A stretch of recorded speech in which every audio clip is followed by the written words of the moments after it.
Olá, sou a Mariana Alvim, bem-vindos ao Vale a Pena, o meu podcast onde conhecemos as pessoas enquanto leitores, com o apoio da WUC, a maior livraria online portuguesa. Fiquem por aí, vale a pena.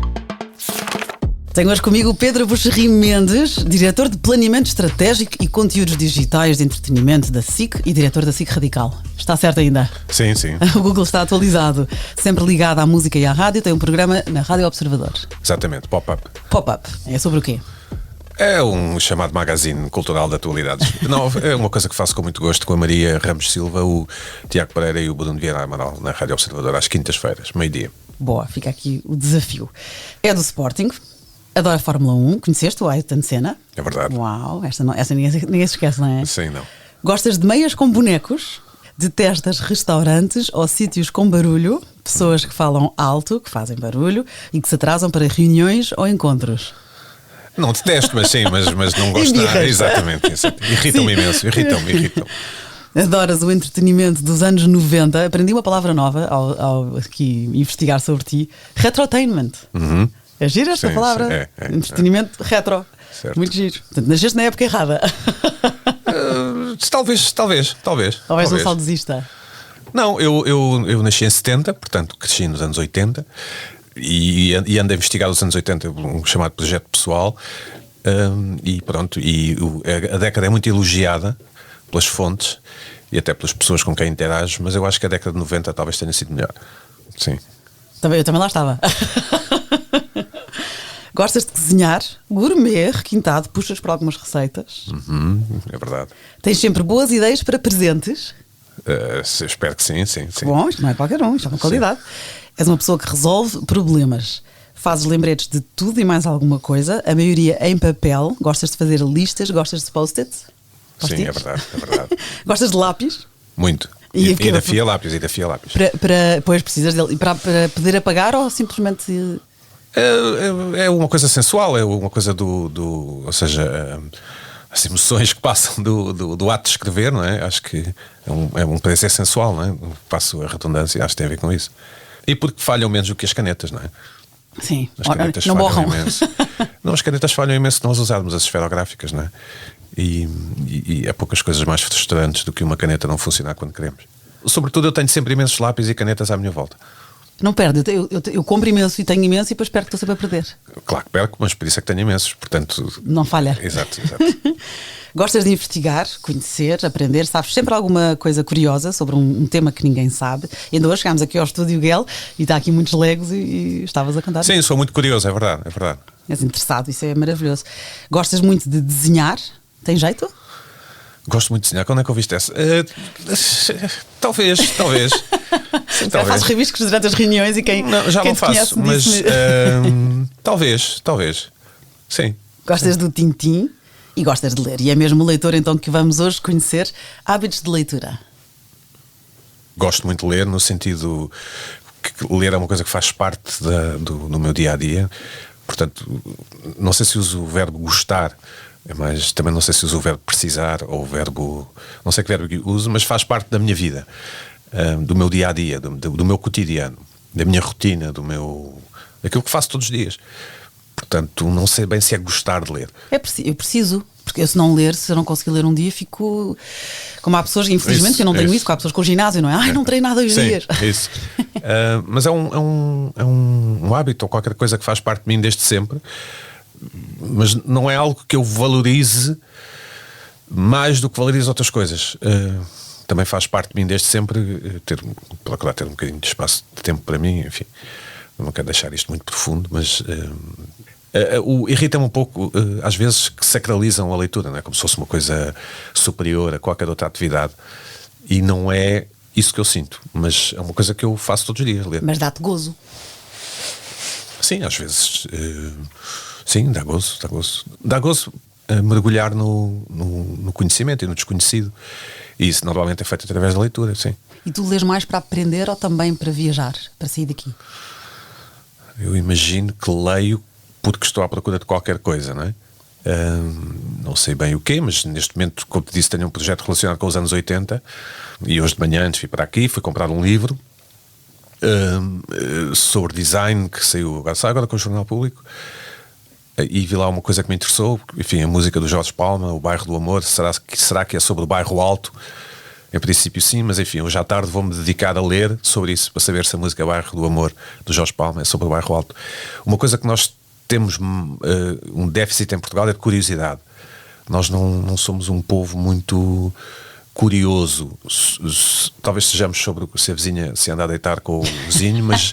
E anda, Pedro, anda? Pois não sei, mas não somos muito curiosos sobre estes temas mais supostamente triviais. Sim, sabes, uma preguiça intelectual. Eu prefiro ficção do que livros técnicos, por exemplo. A sério? Sim, e gosto muito de ler. Não, como tu dizes, não é uma coisa superior, mas é de facto o meu passatempo favorito. Dá-me mesmo muito gozo, mas mais ficção. Portanto, sou preguiçosa no estudo. Sim, mas para mim ler quase sempre serve um propósito. E esse propósito é quase sempre relacionado com curiosidade. Por exemplo, eu não sou muito plot-driven, não é? Portanto, não vou muito pela história. Aliás, houve até uma fase da minha vida em que eu lia um livro por dia nas férias, aqueles policiais de aeroporto, e não li ao final. Porque eu já sabia que o nosso herói, seja ele quem for, ia apanhar o mal, não é? Sim. Portanto, sou mais character-driven. Okay. Interessam mais o desenvolvimento dos personagens e as suas motivações e aquilo que fazem, do que propriamente se apanham o mauzinho no fim, que em princípio apanham, não é? O mauzinho. Porque os livros e as séries e essas coisas, as histórias contemporâneas, em princípio têm que ter o chamado payoff, não é? Tem que ter uma recompensa no final. O leitor investe, portanto, passei ali o dia inteiro a ler e, portanto, no final quero que o bem triunfe. E isso não me interessa tanto. Enquanto indivíduo, interessa-me mais os personagens. Mas por exemplo, há enredos que tu até podes não saber quem é o vilão, não é? E há autores que conseguem, e eu digo isso, mais levezinho, a Liane Moriarty, é uma australiana que eu gosto muito, e eu brinco que tem a Manique super perspicaz e é o que ela quer, que eu tento descobrir. No caso dos livros dela, normalmente imagina, alguém matou, alguém morreu, mas tu não sabes quem. Não é só o mal vai preso, é quem é que fez. E tu estás até ao fim a tentar decifrar o que aconteceu. A mim interessa mais a técnica. Isso o que tu descreves é um whodunit, não é? Quem foi? Quem foi? Sim, chama-se whodunit, tecnicamente. Eu já escrevi um policial, aliás 2, só publiquei um, e supostamente o autor lança aquilo que na gíria se chamam red herrings encarnados, portanto pistas falsas, que depois o leitor tem que sentir que foi enganado, mas que foi enganado de uma forma leal. Eu costumo dizer muitas vezes, e de facto digo mesmo muitas vezes, não é só uma bengala, que é muito fácil escrever um policial se tu inventares uma velhinha com insónias que foi à janela às 4 da manhã e viu passar um carro encarnado, que era o carro do... Isso antigamente era costume. Depois evoluiu este tipo de ficção e agora tu tens que arranjar de outras formas. E uma das razões porque as séries contemporâneas às vezes não são tão boas é porque há sempre um tipo que tem umas tatuagens e usa um boné ao contrário e não sai da cave e que é especialista em computadores e consegue sempre vasculhar a vida não é? Consegue sempre que o tipo foi à Suíça e levantou dinheiro, e esse tipo de ficção não me interessa muito porque isso há sempre um deus ex machina, não é? Há sempre uma coisa que resolve e que é fácil de inventar, não é? E isso não é uma ficção que me interessa muito. Mas aí tu não tens poder. Eu vejo poucas séries, eu sou mais de ler, lá está. Mas havia uma série que me irritava imenso, também policial, que era cada episódio era um crime por resolver e havia sempre um resto da flor na sola do sapato dele e aquela flor só existe. Isso é o Sherlock Holmes, não é? Mas vou dar um exemplo do meu livro. É menos bom, é? Vou dar um exemplo do livro que eu escrevi, que tive que fazer uma concessão que me irritou, porque não consegui sair de um beco sem saída. Eu tive que, a dada altura, dizer que as câmaras de videovigilância estavam estragadas. Pronto. Porque se estivessem a funcionar, teriam captado imagens do tipo que eu pus a matar outro tipo. Como é que chama o livro que tu escreveste? Agosto do Desassossego. Agosto do Desassossego. Sim, é um policial passado em 2017, nos 25 anos do incêndio do Chiado. Enfim, mete Fernando Pessoa, mete um atentado ao Chiado, mete Lisboa, portanto tem muita informação. Mas vou pôr aqui na descrição do podcast depois. Mas para construir a história, era aí que eu queria chegar, para construir a história, o leitor tem que sentir que está numa ride, não é? Numa viagem que vale a pena e que vai ser emocionante e interessante, mas também não se pode sentir excluído, portanto não se pode sentir a apanhar bonés, mas também não pode sentir que sabe o final. Mas mesmo enquanto autor, o plot, o argumento não me interessa muito, interessa mais o que fazem os personagens. E às vezes é difícil compatibilizar as duas coisas. Pois, um bom livro é quando tem boa construção de personagens e um bom enredo. Sim, sim. E depois concentra o teu gosto, claro. Sim. Autores favoritos, tens imensos. Sim, há autores que eu gosto muito. Eu acho que disse a Patricia Highsmith, não é? Que era uma pessoa que, enquanto pessoa, era execrável, mas que é talvez a minha autora favorita de sempre. Que escreveu o Talented Mr. Ripley, não é? Os livros. Talentoso, os 5... Sarah Ripley, sim.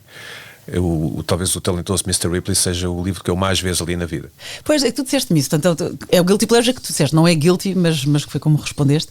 Tu lês várias vezes a série. São 5 livros sim, do sim. Mr. Leio Ripley. pelo menos uma vez por ano, sim. Mas sim. porque esse já sabe, é o tal gozo. Eu ia perguntar se já sabes o que acontece, mas não é pelo que acontece, é a construção das personagens? Sim, o personagem do Tom Ripley, que supostamente haverá uma série da Showtime com o personagem, está em desenvolvimento. Há um filme com o Matt Damon. E o Jude Law e a Gwyneth Paltrow. O filme não é igual ao livro, portanto aconselho as pessoas a lerem o livro. O Tom Ripley é considerado uma das grandes criações do romance moderno. E a Patricia Highsmith é um desafio para quem categoriza os livros, ou quem categoriza a literatura, porque será novel, será romance ou será policial, não é? Porque, como creio que sabes, o policial é considerado um género menor, não é? Eu não acho nada. E ela, os seus livros venderam sempre muito mais na Europa do que nos Estados Unidos. Ela radicou-se na Europa, tem uma história de vida um pouco dramática e era homossexual, não que isso importe para alguma coisa, mas numa altura em que ser homossexual não era nada fácil, ainda hoje não deve ser, mas na altura não era nada fácil. E tinha muitas manias, fumava imenso, era má pessoa, escrevia cartas anónimas para os jornais a insultar os judeus, por exemplo. Estou a rir-me pelo mau feitio. Ela tem uma história triste porque a mãe, quando casou a segunda vez, foi viver para Nova Iorque e mandou a filha, a Patricia Highsmith, com 12 anos de volta para o Texas, certo, uma tia, não é? Viver com a avó. E ela diz que foi o ano triste, que se sentiu abandonada pela mãe, e a mãe chegou a dizer-lhe que queria abortar dela. Mas depois na biografia, afinal, diz que é o pai. E ela chegou a escrever um conto, portanto, nunca resolveu bem a relação com a mãe, escreveu um conto em que um rapaz esfaqueia a mãe até à morte. Ela escreveu vários contos, sim. E o Tom Ripley é uma espécie de anti-herói, é um charmant, um homem, um americano que é o talentoso Mr. Ripley tem uma história incrível. É um americano que vem para a Europa tentar convencer um outro americano a voltar para casa, porque o pai e a mãe querem que ele vá para ser o herdeiro da família e tal. E depois acontecem várias coisas e o Tom acaba por assumir a identidade desse americano. Interessa-me, por exemplo, ler atualmente, porque hoje seria impossível, porque hoje temos o Facebook e a internet e as fotografias que se enviam por WhatsApp e essas coisas. Hoje é francamente difícil escrever um policial. Claro que sempre foi, mas hoje é francamente difícil escrever um policial, porque nós não podemos estar sempre a dizer que X e X ficou sem bateria, não é? Porque senão o leitor não se envolve connosco. Mas estes livros da Highsmith, em especial o primeiro, embora eu goste muito também do Azul Cobalto, os livros não são muito compridos, não têm muitas páginas, mas acontece muita coisa e a forma como está encadeado, enfim, é de gênio. E por isso é que este livro, que eu não sei, tem 50 anos ou mais, acho que tem mais de 50 anos, bem mais até, sobrevive, é lido hoje, é fresquinho como uma alface de um supermercado qualquer. Eu lembro-me, eu fui guionista, escrevi novelas e eu cheguei depois, mas sei que houve uma adaptação, Vila Faia, possível, já nem sei, havia uma série que houve o remake. Vila Faia é a primeira novela Vila portuguesa. Faia, sim, pronto. E houve o remake. E as minhas colegas guionistas tinham escrito. E então era uma chatice porque a original não havia telemóveis e quando elas reescreveram já havia. Então havia uma piada que ficou, portanto eu cheguei depois deste remake e havia uma piada que era: fiquei sem rede como em Vila Faia, porque todos os momentos em que podias resolver o problema com um telemóvel, não tem rede, não tem bateria, era isso. Eu apanhei uma fase, eu vou quase todos os anos a Los Angeles ver as séries que vão ser anunciadas no futuro, portanto quando vocês as veem em outubro, já eu as vi em maio, digamos assim. E os americanos demoraram imenso tempo a adotar os telemóveis na ficção, porque o telefone como arma do crime, aquele telefone que está na cozinha com aquela corda grande, com aquele fio grande, sim, era ótimo para esganar, não é? Ótima imagem. O atendedor de chamadas, a pessoa chega à casa e está a pescar e carrega no atendedor de chamadas e ouve a mensagem. o telefone fixo, o atendedor de chamadas, a cabine telefónica, o entrar no café para telefonar, que eram todos tropes, não eram todos mecanismos de desenvolver a ação. E os americanos demoraram imenso tempo a incorporar os telemóveis nas séries. Sim, na ficção. Pronto, hoje sim. Mas se virmos com atenção, eles usam menos os telemóveis do que nós na vida real, nas séries. Agora vou reparar nisso. Jantavas também aqui outra autora que tu gostas muito, a Ottessa Moshfegh. Como é que se diz? Ottessa Moshfegh. Ottessa Moshfegh é uma americana de origem iraniana. Saiu agora em Portugal o My Year of não sei que, Relaxation. O meu ano de repouso e de relaxamento, à tradução e tudo. My Year of Rest and Relaxation. O livro já tem alguns anos, mas saiu agora em português. Sabes porquê? Porque foi uma sensação do TikTok. Foi? Não sabia. Foi, não sabia. Mas é bom porque o TikTok, de facto, olha, haja vantagens. Mas ela publicou há pouco tempo, e o meu filho ofereceu-me no Natal, a meu pedido, um romance extraordinário chamado Lapvona, que é uma espécie de fábula inventada numa era medieval que nunca existiu, e é um livro incrível no sentido verdadeiro da palavra. Não é incrível no sentido que é bom, é no sentido que é incrível. É uma das minhas escritoras favoritas, sem dúvida nenhuma. Eu gosto mais de mulheres escritoras do que homens escritores, muito mais. E sabes porquê? Eu gosto de personagens femininas. Não vou nada dizer que adoro a mulher e não sei o quê, não tem nada a ver com isso. Mas gosto mais de personagens que são mais interessantes, porque têm mais camadas e mais dimensões quando as autoras sabem o que fazem, como é o caso da Ottessa, que eu recomendo vivamente. Eu acho que há vários livros dela traduzidos em português. É o Aileen, o meu nome era Aileen, também sim, está traduzido. É ótimo. Como é que chama o que tu disseste que recebeste de presente? Lapvona. Lapvona. É um nome imaginário. Acho que não está traduzido esse. Não está. Esse é muito forte. Esse é muito forte. Gosto também da Curtis Sittenfeld, que é uma ótima escritora também. Ótima. Eu acho que não está traduzido em português. E eu acho que gosto muito de Alice Munro. Eu não sei se disse que foi Prémio Nobel. Foi Prémio Nobel em 2013. Sim, por acaso, sim. não Gosto muito, muito dela também. Assim, da sua escrita, claro. E eu acho que as escritoras mulheres, as escritoras, conseguem ir mais perto da experiência humana do que os escritores homens. Sim, por uma razão se diz que nós somos mais complexas, não é? Pois. Temos mais camadas. Não sabia que se dizia, mas é verdade. Diz-se Estou a brincar. Sim. Então é My Year of Rest and Relaxation, o meu ano de repouso e de relaxamento. O meu nome era Aileen, isto da Ottessa Moshfegh, e a Lapvona. Sim. Depois eu ponho aqui tudo no descritivo. A Alice Munro também referiste. Esta Ottessa é americana, nascida em Boston. A mãe é croata, o pai é que é do Irão. E eram os pais músicos, e ela aprendeu a tocar piano e clarinete, e depois da faculdade foi viver para a China. É agir quando elas têm vida, não é? Foi viver para a China, onde deu aulas de inglês, trabalhou num bar de punk. Aos 20 anos viveu em Nova Iorque e sustentava-se a vender roupa vintage, e hoje vive na Califórnia com o marido também escritor. Ela ainda é nova, acho eu, não é? Sim, ela tem 40 e poucos, 41 para aí. Sim. Novíssima. É uma miúda, sim. Livros, claro que tiveste de falar no primeiro do Sherlock Holmes, um estudo em escarlate. Certo. Do Arthur Conan Doyle. Foi o primeiro de dezenas. Sim, eu passei parte da minha infância a ler policiais como se fosse a comer, não sei, bolachas, com esse tipo de ritmo. Compulsivo. Sim, exatamente. Eu vivia na Parede e havia uma livraria lá, eu acho que ainda há, Europa América, enorme, e comprava imensos livros da Europa América e eram relativamente baratos. Os meus pais pagavam talvez as duas coisas ao mesmo tempo. E coleção Vampiro, uns grandes, da Agatha Christie, o Conan Doyle, o Stanley Gardner, lia-os compulsivamente, sim. E ainda hoje gosto muito de ler Sherlock Holmes. Ainda hoje. E eras adolescente, impingiste aos teus filhos? Eu nunca impingi verdadeiramente nada aos meus filhos. Sugeriste? Mas sim, mas que ignoraram, acho eu. Foi. Sim. O meu filho mais velho gosta da Ottessa Moshfegh. Mas eu acho que acho que as pessoas podem começar a ler mais cedo ou mais tarde, não, mas sobretudo ou seja, convidaste-me para este podcast sobre livros e as perguntas são sobre livros.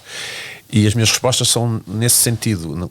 Eu não, enquanto leitor, no fundo. Isso, ou seja... isso, mas não é uma coisa que eu...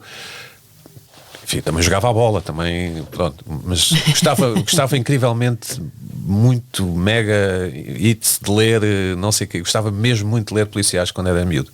Eu tenho isso com a Alice Vieira. Eu lembro-me que de facto havia menos menos distrações, não é? Mas as minhas férias, os meus pais também tinham um programa comigo e com os meus irmãos de oferecer um livro por mês, e era mais baratos na altura do que são hoje, e era um excitamento. Até que eu tenho pena que os meus filhos nisso não abri, mas um bocadinho, eu empijo a leitura aos miúdos. E as minhas férias da Páscoa, em que eu li 5 livros nas férias da Páscoa, e foi assim, eu não me esqueço, foi tão bom. E tinha também 13, 15, que é a idade que tu falaste aqui no Júlio Verne e no Sherlock Holmes. E era. Também li da Enid Blyton, não é? Sim. Todos, interessa-me bastante. A Enid Blyton era uma personagem fascinante, nunca conseguiu que a BBC adaptasse as suas histórias. Portanto, as suas histórias 5 foram pela ITV ou seja, a BBC, o canal público inglês, nunca adaptou nada dela porque a considerava inferior artisticamente ou o que for. Sério? Sim. The Famous Five? Sim, nunca, foi depois adaptado por outro canal de televisão. Passou aqui em Portugal várias vezes. Eu gostava mais dos 7. Ela era uma tipa também, não era grande pessoa, não era a melhor pessoa do mundo, má mãe, supostamente, ou uma mãe menos afetuosa. Gostava mais dos 5 do que dos filhos. Não sei. Sim, e de festas e de não sei o quê, mas é um personagem fascinante. Eu aconselho vivamente que eu souber ler inglês, se tiver curiosidade, a ler a biografia dela. E leste a biografia dela? Li. Ela escreveu também o Noddy, e sim foi para a televisão. Sim, inventou é um o Noddy, sim, inventou o Noddy. O Noddy é dela. É dela, sim. E o Colégio das Torres e não sei o que, essas coisas. Sim, as gêmeas. Que as raparigas. Eu, por acaso, no meu tempo, não sei se era. Não me lembro se havia as gêmeas. Eu não li as gêmeas no meu tempo. Li mais tarde, porque depois escrevi também livros para adolescentes e li tudo o que havia aí de infantil juvenil, mas era aos 5, sem dúvida. O Júlio Verne, escolheste 2 anos de férias. 5 rapazes num colégio vão parar a uma ilha deserta. Júlio Verne, outro tipo muito depressivo, muito complexo, que escrevia a método. Portanto, nesta altura, tal como o Conan Doyle e o Júlio Verne e outros, escreviam em fascículos, não é? Da mesma forma que hoje nós vemos séries uma vez por semana, estes escreviam por fascículos, o chamado continuado. Sim, eu li muito Júlio Verne, gostava imensíssimo de Júlio Verne, e estes 2 anos de férias é só uma das histórias que eu li do Júlio Verne, como viaja ao mundo, volta ao mundo em 80 dias. Sim, e claro, essas coisas, clássicos. Mas os 2 anos de férias lembro-me de ter gostado particularmente. Ainda tenho alguns dos livros, eu não sou de guardar coisas, mas sobreviveram alguns dos livros desse tempo que eu tenho do Júlio Verne, com o meu nome e a data, 84, 85, é um bocado bizarro ver isso, mas as páginas amarelas. Sim. Já, literalmente, não é? Não estou a falar lá está, das páginas amarelas que tínhamos para o telefone. Certo. Mas sabes que não tem nada a ver, mas lembrou-me, porque aqui a sinopse destes 2 anos de férias são os miúdos que vão parar a uma ilha deserta, não é? E além de 100 adultos, que têm que se juntar para sobreviver, e depois há o clima, há os predadores e há a Sofia, a pequena rainha dos desastres. Isto é muito querido, não é? Muito juvenil. Mas não tem nada a ver, mas há um livro que me falaram no podcast, na temporada anterior, que é O Deus das Moscas, do William Golding. Já li, sim, claro. Já leste? Prémio Nobel, sim. Pronto, sim. É o mesmo trope, ou seja, é o mesmo... Mesma sinopse, a mesma premissa. Chama-se Fish Out of Water, tecnicamente, que é quando tens um personagem fora do seu contexto, não é? Ok. Ou seja, faz sentido. Tu vais parar agora a uma rádio de província, imagina, e passas a ser a heroína da pequena Vilória, e provavelmente salvas o coreto e não sei o quê, e depois no fim vemos a câmara aproximar-te, estás no pôr do sol com os teus filhos e o teu marido, conseguiste salvar o coreto. Chama-se Fish Out of Water, mas ou seja, são narrativas contidas no mesmo sítio e num sítio que não é familiar, e portanto os heróis têm que vencer a adversidade e não sei o quê. Mas enquanto criança eu não pensava disso, aliás.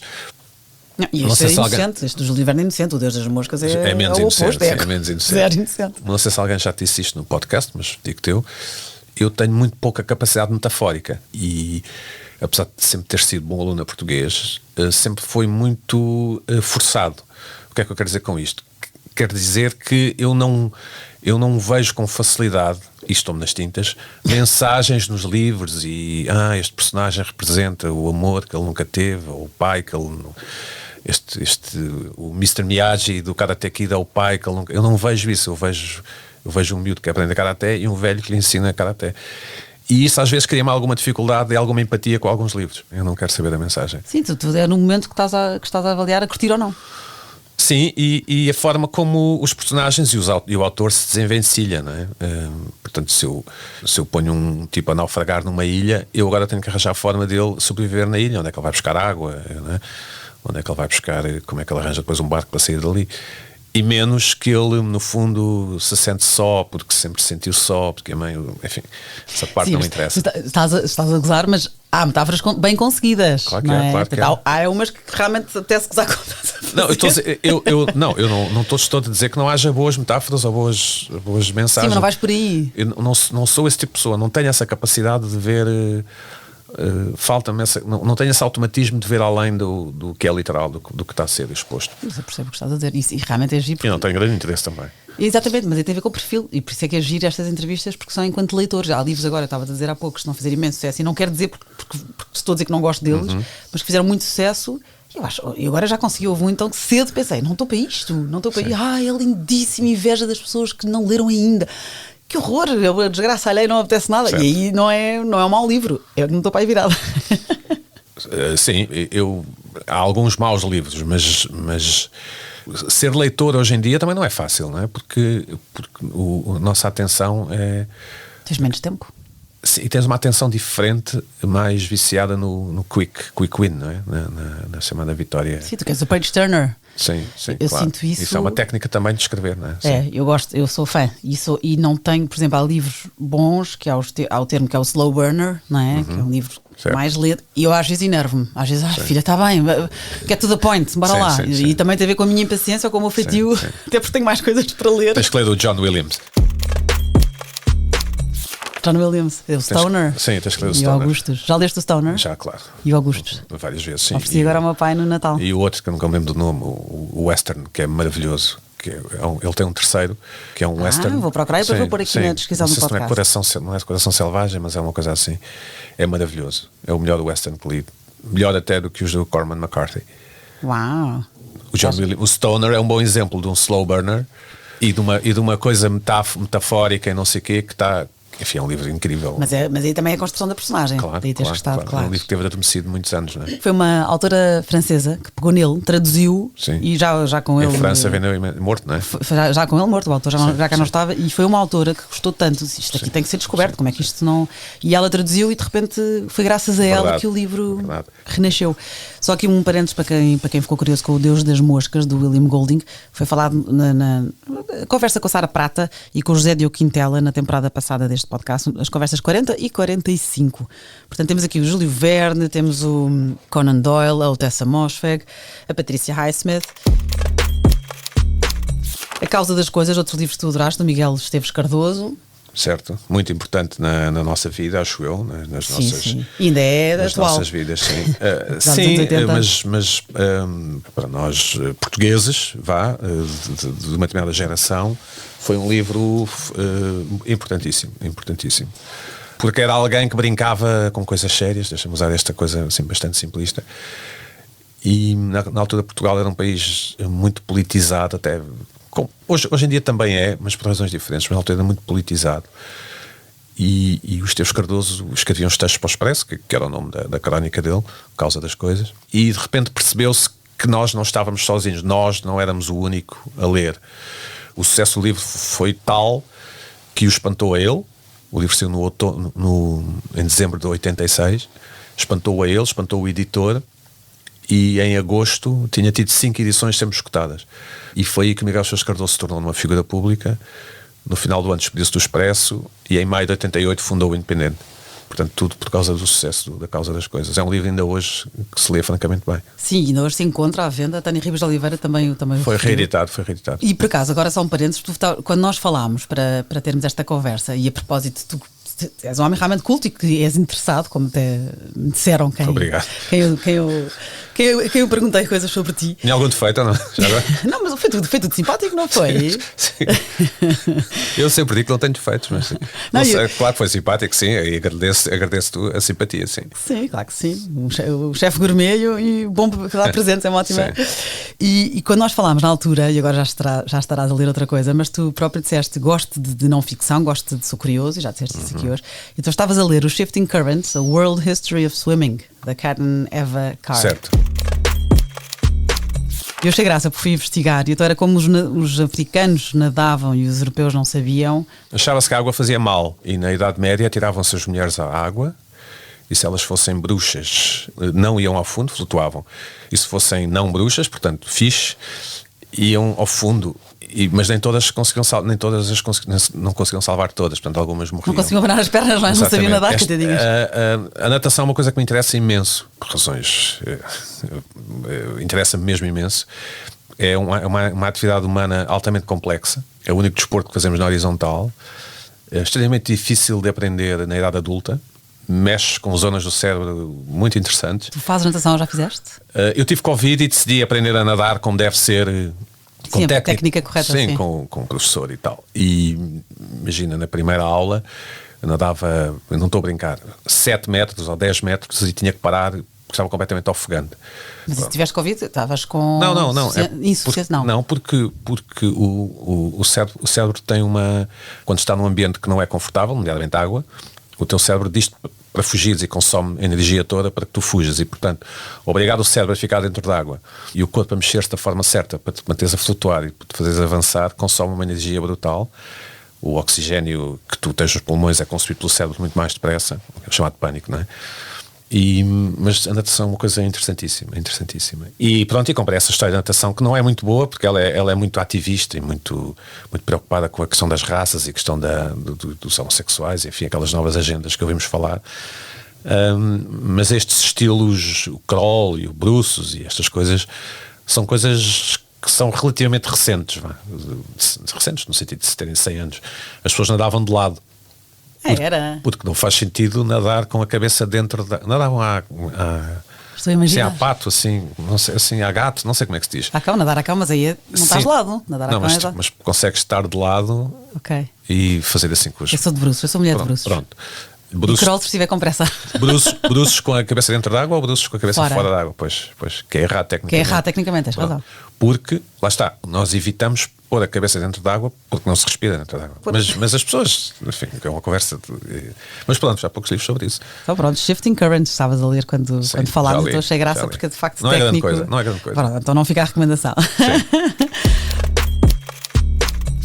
Para acabar, outro livro que tu também gostaste muito e foi muito polémico, eu lembro-me desta polémica, a autobiografia da Maria Filomena Mónica, Bilhete de Identidade. Sim, é uma das minhas... É um dos intelectuais portugueses que eu mais admiro e que mais respeito. Tenho a sorte de conhecer a Maria Filomena Mónica. Quer dizer, não sou como os portugueses, são todos amigos uns dos outros, eu não sou amigo dela. Tenho a sorte de a conhecer, foi a minha professora também. E gosto imenso dela, respeito-a imenso, pessoal e intelectualmente. O livro dela é magnífico, esse Bilhete de Identidade, que foi reeditado agora. Aconselho vivamente, sobretudo das mulheres, porque as mulheres passam por problemas diferentes que os homens passam, não é? É um livro que começa antes do 25 de Abril e é uma questão de... Tem muito feminismo do bom, se me permites a provocação. Portanto, no fundo é a luta de uma mulher num determinado meio, com determinados pais, mães, enfim, irmãos, amigos, amantes, namorados, o que for. E é uma perspectiva interessante do que foi a vida portuguesa daquele tempo, antes do 25 de Abril e nos anos a seguir. Eu aconselho vivamente. Sim, ela na altura foi polémico porque ela dizia os nomes. Nós não temos em Portugal a tradição da biografia, não é? Há várias razões porque Portugal é bastante mais atrasado do que os outros países, até do que um país aqui a 200 km, chamado Espanha. E esta é só mais uma delas. A falta de frontalidade e a falta de coragem dos portugueses em geral é uma das razões do nosso atraso. Há outras, mas essa... E acho muito bem que ela tenha dito os nomes. Pois há uma situação que ela sabia que iria ser polémica, que não estava à espera do circo que a esperava, isto diz a própria autora, e depois diz: verifiquei que no país onde vivi, falar de pessoas, identificando-as, é pecado mortal. Sim, mas o livro não é nada picaresco, não tem nada picante. Ela dizia que foi casada com este, foi casada com aquele. Não, enrolou-se com o outro. Pronto, e tinha nomes e na altura, lá está, quando as pessoas se conhecem na parte do mundo pequeno. Certo. Então, a minha surpresa para o fim, o que é? Há bocado estavas a dizer um vídeo de alguém a dizer eu ofereço sempre um livro tendo em conta o teu gosto literário. E claro que calculei que já tivesse lido o Stoner, mas tive que o trazer. E fica aqui a recomendação, já falei também sobre este livro, John Williams. Aliás, a Mariana Duarte Silva, na conversa 41, trouxe-me o Little Life também, Uma Pequena Vida, agora já foi traduzido, e trouxe-me o Stoner, de John Williams. Agora, foi difícil, ainda pensei trazer-te assim uma não ficção com curiosidades, mas é tão vago e tão arriscado. Então trouxe tinha que ser um thriller.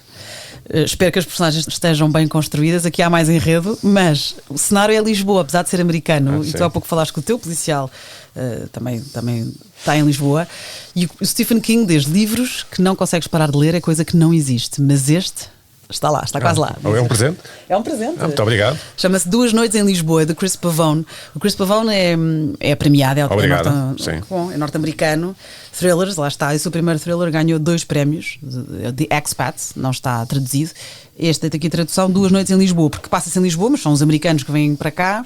Ótimo. Ela acorda sem Obrigado. o marido, mete Casa Branca, mete CIA. E está aqui, uma citação do John Grisham, não é? Sim. Que eu li todos os do John Grisham até a determinada altura, depois nunca mais li nenhum. É mais do mesmo também.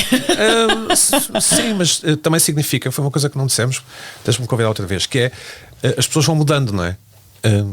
O leitor muda.